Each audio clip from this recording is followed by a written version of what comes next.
중국이 갈수록 한국에게 더 많은 영향을 미친다는 중국의 인구는 몇 명일까요?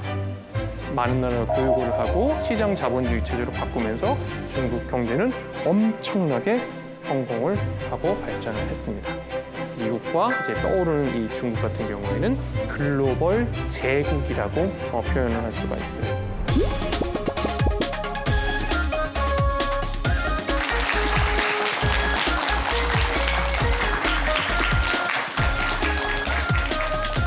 네, 여러분 오늘은 중국이라는 나라에 대해서 조금 더 자세하게 살펴보도록 하겠습니다.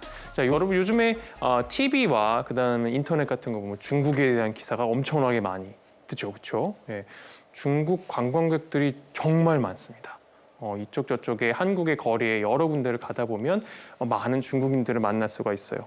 자, 이게 무슨 의미일까요? 중국이 갈수록 한국에게 더 많은 영향을 미친다는 뜻이라고 볼 수가 있습니다. 이 중국을 좀 더 자세하게 좀 살펴보도록 하겠습니다. 이게 이 나라를 보게 되면 중국은 거대한 영토를 갖고 있죠. 자, 제일 큰 영토가 큰 나라는 러시아라는 나라고요. 두 번째 큰 나라는 미국 위에 있는 나라인 그렇죠, 캐나다죠. 예, 캐나다고 세 번째 크기가 중국입니다.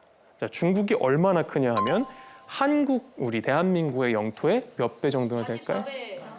44배가 아니라 90배.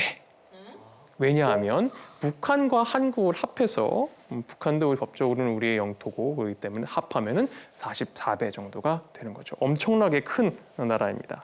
자, 여기서 제가 질문을 하나 해볼게요. 중국의 인구는 몇 명일까요? 오, 13억. 거의 맞췄어요. 13억 7천만 명 정도죠. 자, 그럼 우리 수학을 잠깐 산수를 한번 해볼까요? 한국 몇만 명? 5천만 명. 예, 그 다음에 중국 같은 경우엔 13억 7천만 명. 그럼 몇 배인가요? 28? 오, 27배. 오, 너무 잘하네. 네, 맞습니다. 27배예요. 자, 그런데 또 하나 좀 재밌는 게 한국하고는 조금 다른 게 있습니다. 중국은 이런 인구가, 거대한 인구가 단 한 민족으로 되어 있지는 않다는 것입니다. 중국 같은 경우에는 엄청나게 많은 소수 민족이 있어요. 몇 개 정도의 민족이 있을까요? 56개, 56개의 민족이 있습니다. 엄청나게 많은 민족이 있어요. 이런 민족들 중에 생각해보세요. 13억 7천만 명 중에서 92%가 한족이라고 불리는 다수민족으로 되어 있고 그다음에 8%의 민족이 55개의 민족으로 이루어져 있다는 거죠. 자, 8%만 해도 1억 명이에요. 한국의 2배. 자, 이렇게 상당히 큽니다. 근데 재밌는 것은 한국 같은 경우에는 여러 가지로 약간 동일한 문화와 그런 체제를 가지고 있고 여러분들 같은 경우에도 생김새들도 다 비슷하죠.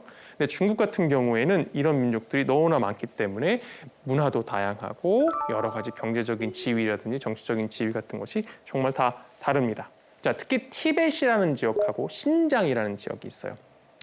중서부 쪽에 위치한 건데 불교 중심의 자치국으로 이루어져 있고 티벳 쪽이라는 쪽이 있어요. 그다음에 신장 위구르라는 곳이 있습니다. 저 바로 위에요.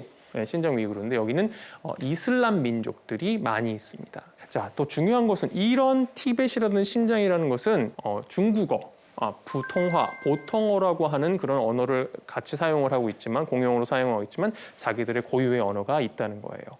또 한국 민족도 중국에 살고 있습니다. 한국 민족 뭐라고 부르죠, 우리가? 조선족. 네, 맞습니다. 조선족이에요. 약 200만 명이라는 많은 조선족들이 살고 있어요. 이렇게 다양한 문화하고 민족, 그다음에 언어가 있는 이런 나라들이 많은 분열과 대결과 또 화해와 이런 과정을 겪어서 어떻게 현재 하나의 국가인 지금 2015년에 우리가 바로 옆에 있는 큰 이웃이 된 중화인민공화국이라는 나라로 만들어질 수가 있었을까요? 자, 이런 이 통일을 이끈 지도자가 바로 중국의 마오쩌둥이라고 한국어로 표현하면 모택동이라고 하는 사람입니다. 자, 한국의 지폐에는 5만 원권에는 뭐가 있죠? 누가 있죠? 예, 신사입니다. 만 원권에는 세종대왕. 그렇죠. 자, 그런 식으로 해서 다른 분들이 다 이렇게 되어 있어요. 그렇죠? 근데 중국에 있는 모든 지폐에는 마오쩌둥, 그러니까 모택동의 얼굴이 있어요. 엄청나게 큰 영향을 미쳤다는 뜻이라고 보면 될 것 같습니다. 자, 그와 같이 통일을 이끈 그 중국의 공산당은 한 당이 전체의 나라를 이끌고 지배하는 일당 중심의 권위주의 체제라고 표현을 하고 있습니다. 자, 마오쩌둥이라는 지도자는 자신을 갖다가 좀 우상화를 하고 상당히 큰 폭력을 사용해서 여러 가지로 아주 폭압적이고 그런 정치 체제를 유지했어요. 자, 근데 중요한 것은 뭐냐면 1978년을 시작으로 해서 저희 보이고 있는 이런 덩샤오핑이라고 우리나라 한국식으로 표현하면 등소평이라고 하는 지도자가 짠 하고 등장을 했어요. 이 지도자를 중심으로 해서 경제 체제를 갖다가 개혁하고 개방하는 정책을 추진하게 됩니다. 자, 경제가 이렇게 개혁이 되고 개방이 되면서 정치 체제의 이런 폭력이라든지 억압성이라든지 이런 것들이 상당히 줄어들게 되어 있죠. 그렇지만 이런 권위주의 체제는 여전히 유지가 되고 있습니다. 정치 체제가 다르다는 것이 얼마나 중요한지 조금 더 알게 될 거예요. 자, 현재 중국을 이끌고 있는 최고의 지도자, 우리 한국의 대통령과 같은 분이 누구죠? 시진핑. 오, 대단한데요. 시진핑 주석이라고 하는 분입니다. 자, 그래서 결국은 시장주의를 받아들이고 전 세계의 국가들하고 교육을 하기 시작했어요. 이전에는 다른 나라도 많은 교육을 하지 않았어요. 근데 이렇게 딱 열어놓고 많은 나라가 교육을 하고 시장 자본주의 체제로 바꾸면서 중국 경제는 엄청나게 성공을 하고 발전을 했습니다. 자, 다시 한번 물어볼까요? 세계에서 가장 큰 경제는 대국은 미국이죠. 자, 2015년 현재 중국은 미국과 차이가 조금 나지만 바로 뒤에 있는 2등이에요. 그런데 재밌는 것은 뭐냐면요. 3등인 어디죠? 일본, 4등인 독일. 자, 2등하고 3, 4등의 차이가 거의 2배 가까이 난답니다. 엄청나게 큰 차이입니다. 그렇죠? 근데 더 재밌는 것은 중요한 것은 뭐냐면 중국이 독일하고 일본을 앞서기 시작한 게 얼마 안 됐다는 거예요. 일본을 앞서서 2위가 된 것이 2011년경입니다. 불과 4년, 5년 정도 만에 경제가 2배나 커지면서 격차가 이렇게 커진 거죠. 무서울 정도죠. 자, 여러분이 보시기에는 어떤가요? 정말 중국이 경제적으로 팍 하고 성장을 했죠. 자, 경제적으로 성장을 해서 돈이 많아지면 어떻게 해요? 군사력도 막 높아집니다. 군사력이 높아지면 정치적으로 이쪽 저쪽에 경제와 정치의 영향을, 왜냐하면 중국이 더 중요해지기 때문에 영향력도 상당히 이렇게 커지게 된다는 거죠.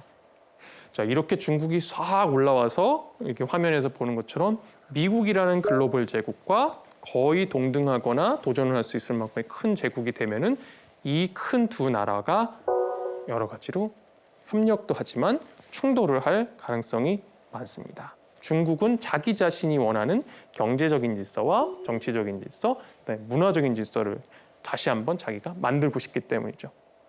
자, 여러분들한테는 조금 어려운 얘기일지 모르겠지만 이러한 나라들은 미국과 이제 떠오르는 이 중국 같은 경우에는 글로벌 제국이라고 표현을 할 수가 있어요. 다음 시간에는 이렇게 중국하고 미국, 그다음에 이렇게 떠오르는 큰 구도를 볼 수 있는 글로벌 제국들 간의 타협과 협력과 경쟁에 대해서 알아보는 시간을 갖도록 하겠습니다. 네, 감사합니다.